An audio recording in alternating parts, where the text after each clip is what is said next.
Warcraft, The Adventure Continues panel. Your panelists are Alex Afraziabi, Tom Chilton, Brian Holinka, Dave Kosak, and Chris Metzen.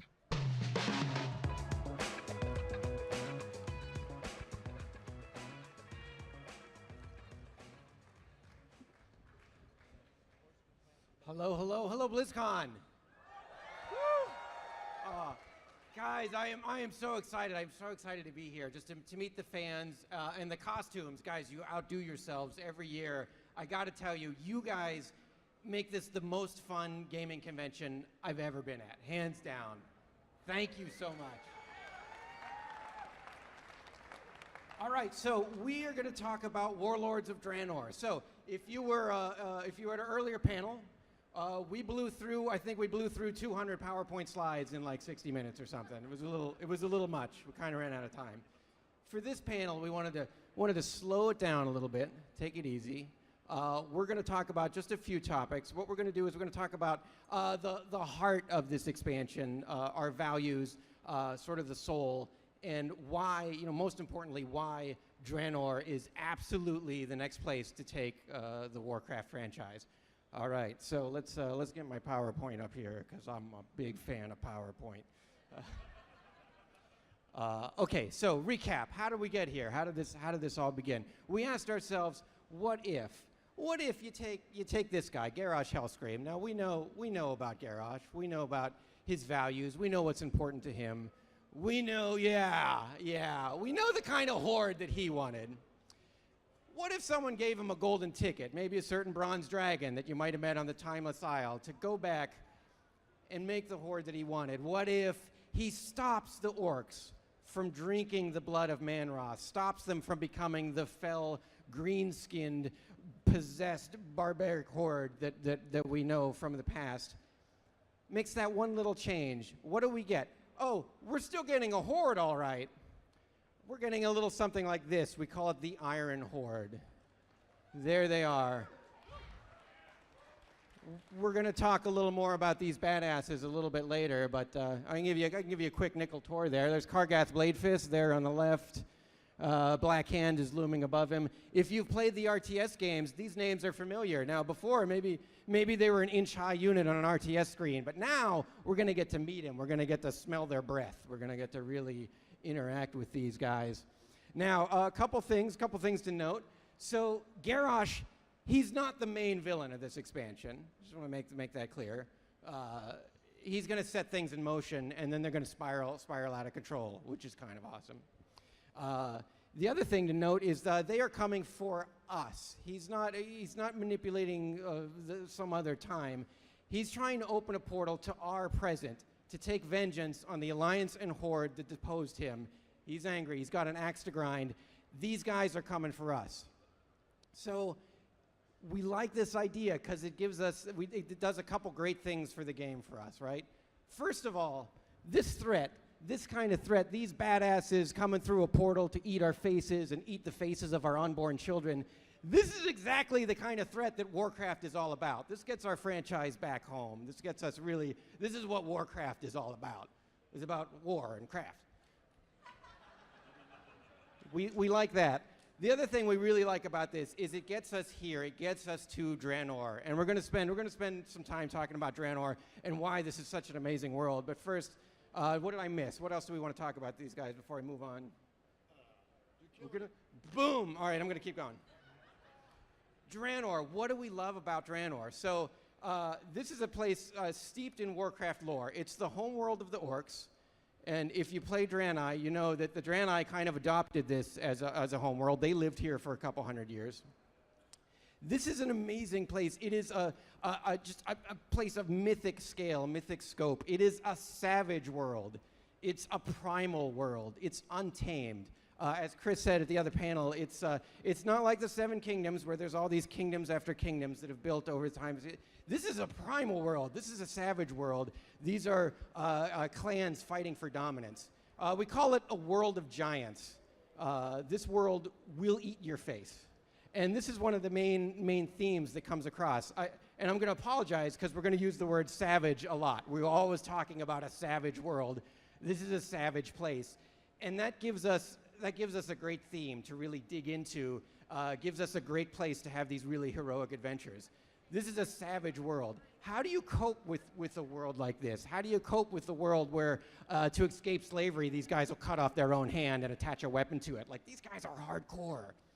How do you cope with that? Do you become a savage yourself? Or do you kind of bond together with your family, your clan, or your faction as kind of a bulwark against this savage world? What's this world going to do to us? That's one of the questions that we get to ask and we get to explore with all the adventures that you're going to have here. What about the Draenei? The Draenei land on Draenor, and you know, it's fair to say they're kind of living in a bubble. They were living separate from this savage world. This savagery is going to bust open their walls. It's going to come pouring into their cities.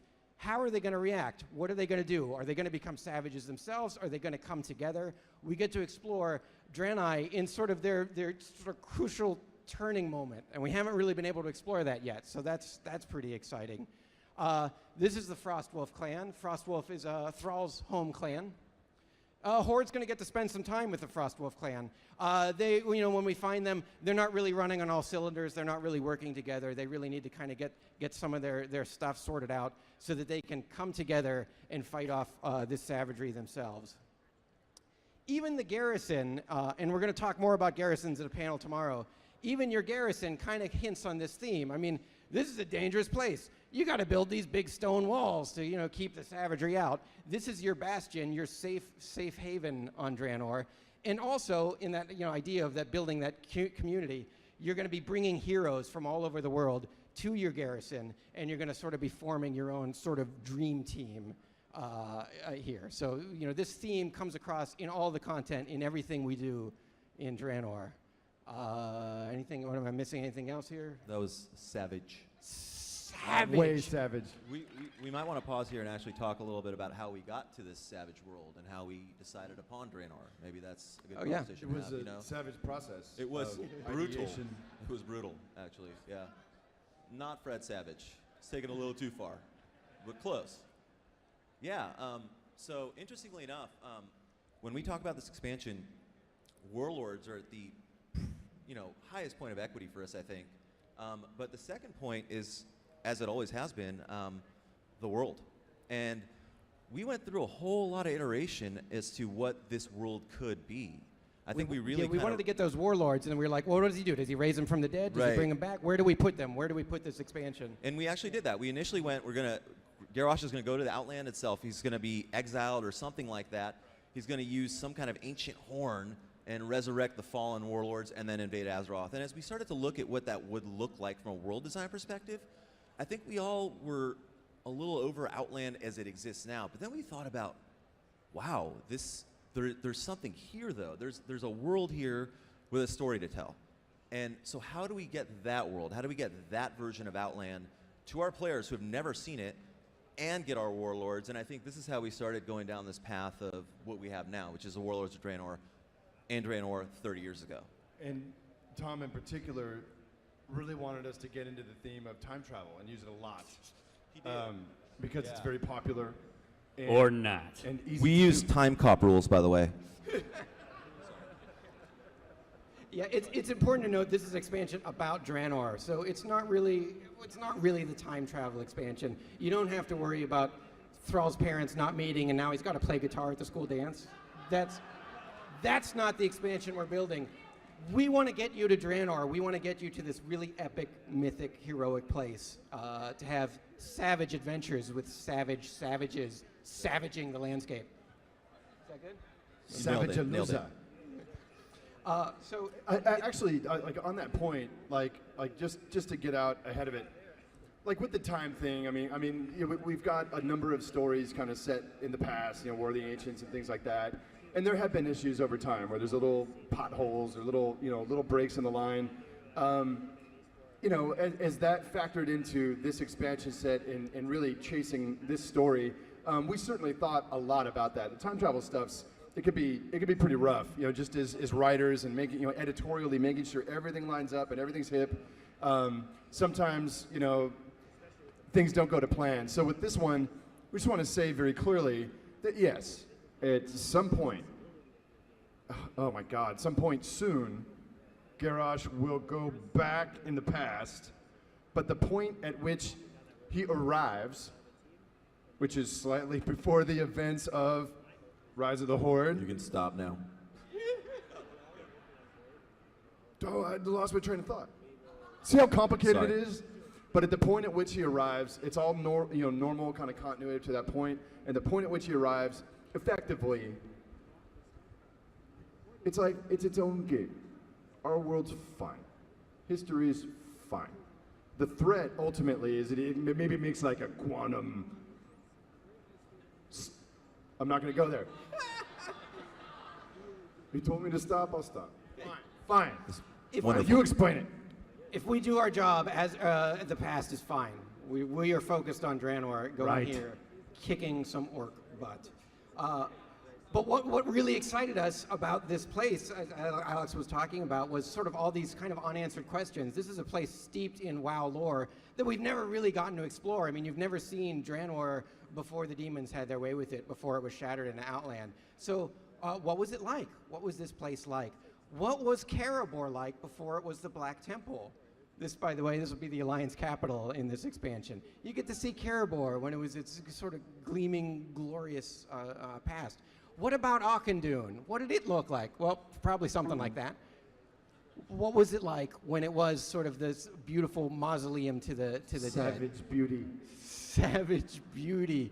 How about Shatrath? Did you know that Shatrath was a coastal city?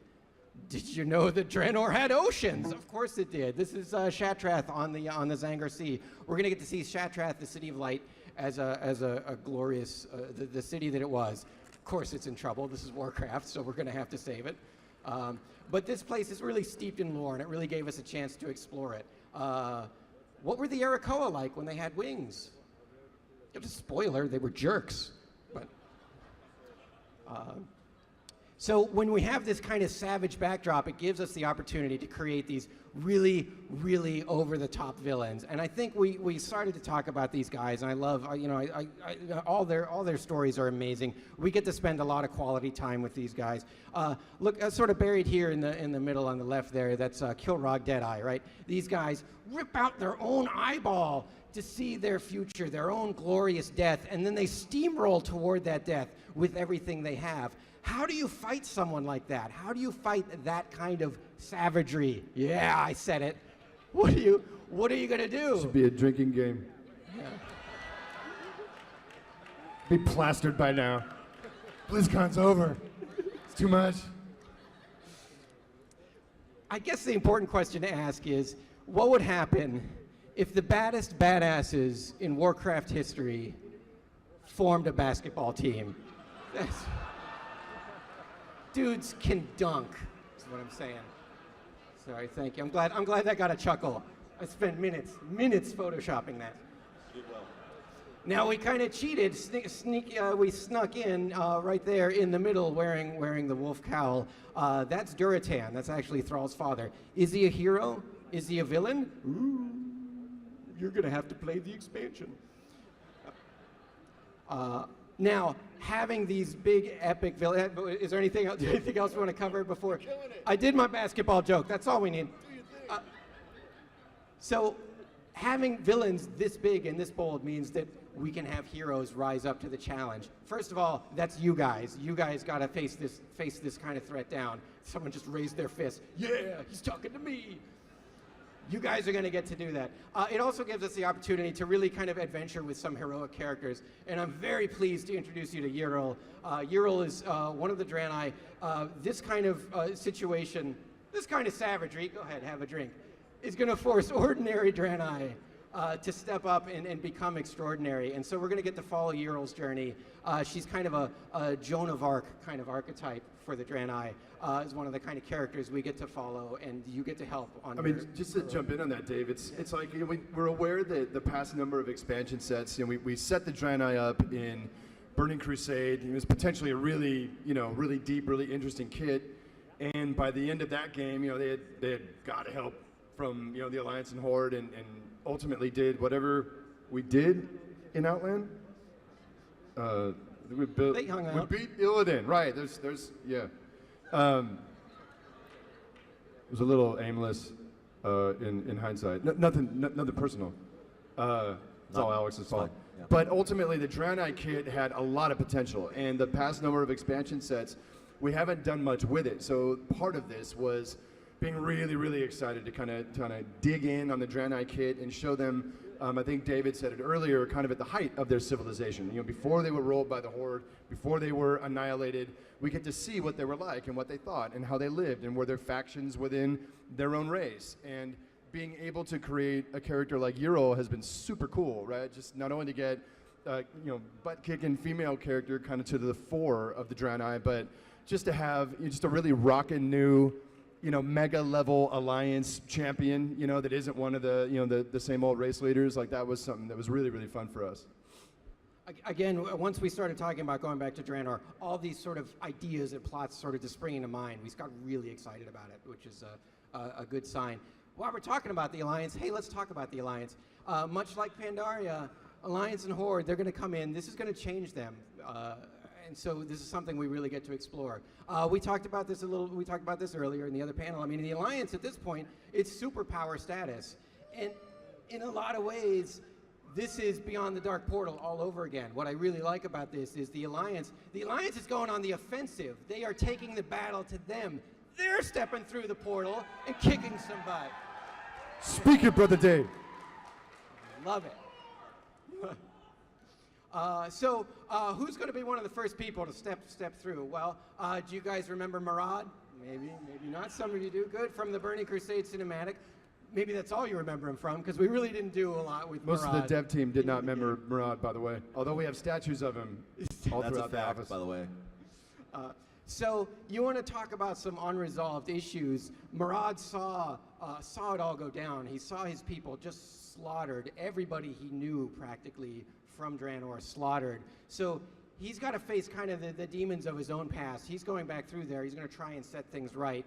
He's on the front lines of the Alliance going through. And then his own values, once he comes face to face with this, are going to get questioned and tested. We're going to really get to explore this character. Anything else about Murad? What do we want to say about Murad? I mean, I think it's a theme though for us in terms of the warlords of Draenor as an expansion, right? I feel like it's not just the orcs that are the warlords. I think that there's a lot of history here. There's a lot of people here. There's a lot of characters here, and I think Murad, we're going to find out as we go through his story, is also categorized as one of the warlords of Draenor, and maybe by the end of this thing, you will be too. We'll see.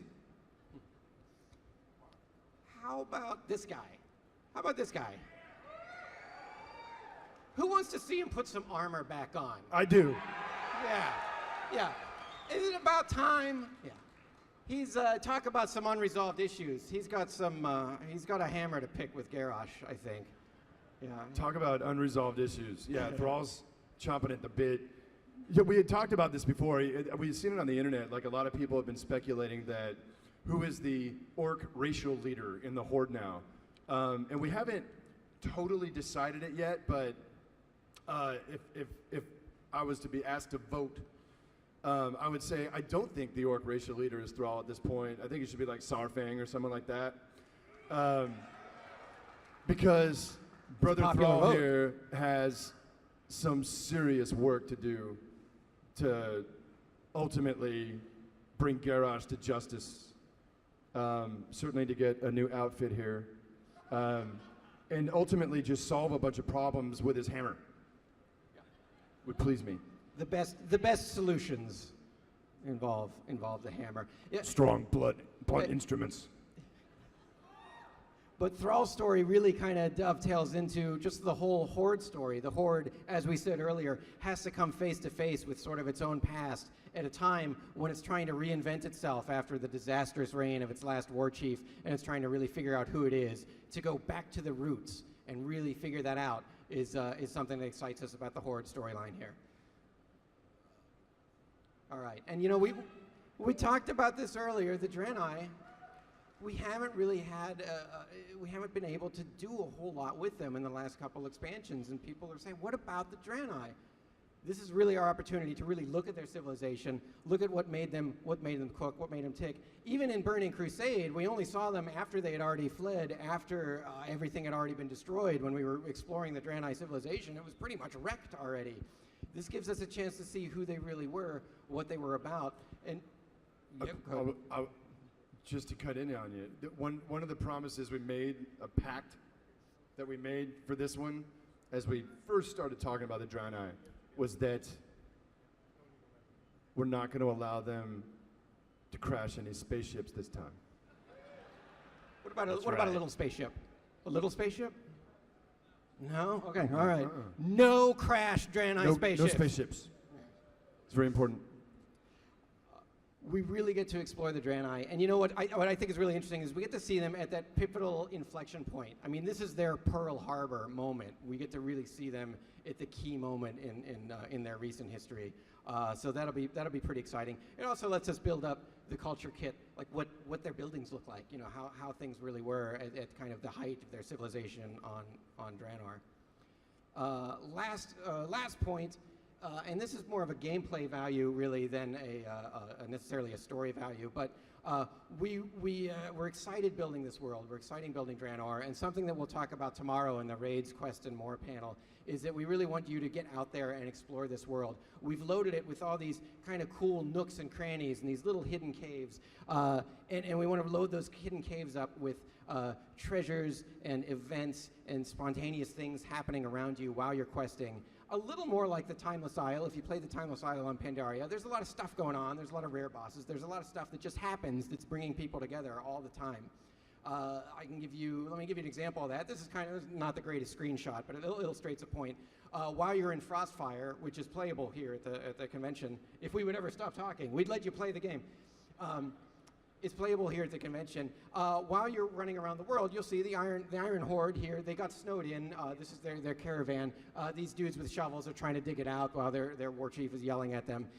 You can just sort of stumble on this while you're playing. In the back of that cart, there's a treasure chest. If you can kill these guys, if you can kill the cleft hoof that's pulling it, then you can loot the treasure chest. There's not a quest to go there and do that. It's just something you find in the world. It's just an example of the kind of things that'll be around the world. So we really want you to just dive into Draenor and just explore and find things and discover things as you play and just make it a more dynamic, living world. And that's something we'll talk about more tomorrow. So I'm gonna wrap it up. I'm gonna bring it home. This screenshot to me says so much about Draenor, and I love it. And you might have seen it at the earlier panel. You might not have gotten the scale of it. Sort of near the neck of the giant there, that's a tower. This is huge. This is an entire city. The Thunderlord Orc clan, the way they work, they all get together and they hunt giants together. And they work with teamwork. They topple these enormous giants. So hundreds and hundreds of years ago in their kind of mythic past, they killed this enormous giant and then carved out a city in its dead husk. And this kind of became a Thunderlord city. So this really gives you a feel for Draenor and how savage it is. This is the kind of thing, this is the kind of place it is. It's a mythic place. It's an epic place where you can have these amazing, big, epic, huge adventures and really feel like the hero. And that's the value of this expansion that we're really getting across. That's why we're so excited about going to Draenor.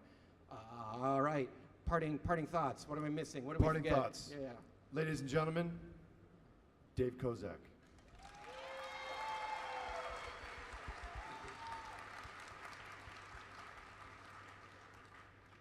Do you want to go right to the Q&A? We good? We get it? Did we nail it? We have 35 minutes to get our heads kicked in with brutal questions. Okay. They're passing out red shirts somewhere over there. I saw him the other night. He's ready to go.